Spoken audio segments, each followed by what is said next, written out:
Okay, thanks, Jennifer. As you can see, my background is in engineering, project management. I was a VP of engineering in Lockheed Martin. And then for the last, 10 years plus, I've been working with Learning Tree, developing courses and instructing in courses. So let's get right into the presentation. We want to talk about project management in the post-COVID world. So we need to look at pre-COVID as well as post-COVID. And we're talking about thriving. So what do we mean by thriving, a social group to thrive? There's a definition, prosper, progress. But if you look at it in three important dimensions, is that we have positive emotions, positive relationships, and we have positive meaning. And I think it's foregone conclusion that the COVID has affected all of those. Our emotions, last year were fear of the transmission of the disease. Our relationships were impacted because of lockdowns and working from home.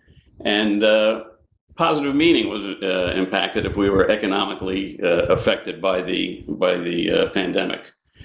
Now, this social group could be a family, a business, a union, all the way up to a society, or this social group could be your project team. So if you want to be a project leader, getting your team to thrive again is in your job jar. That's one of the things you need to be successful at, to have your team successfully prosper in the post-COVID world.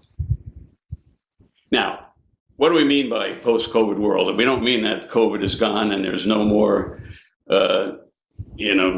danger of catching the coronavirus, but we mean that normal activities are going to resume, and we will understand the viral transmission of COVID the way we understand smallpox and measles and the flu, and the general public will, by and large, trust the scientific community in terms of what the dangers are and what the transmission rates are, for example.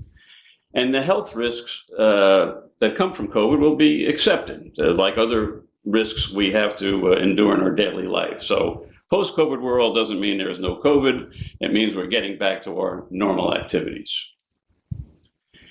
Now, our normal activities are project management. I like to think of project management in three key areas. One is traditional project management, where the project manager and his or her team know the future. Right, and they're being paid for their knowledge. They use a waterfall approach because they can predict the future, and they use monitor and control to make sure they're on track. A jet engine design might fit that example, or might be an example. Agile project management, we're paying that team to learn about the future and adapt to the future, and that's incremental deliveries based on user input. An example would be K through 12 education with some students in the brick and mortar school, some students at home.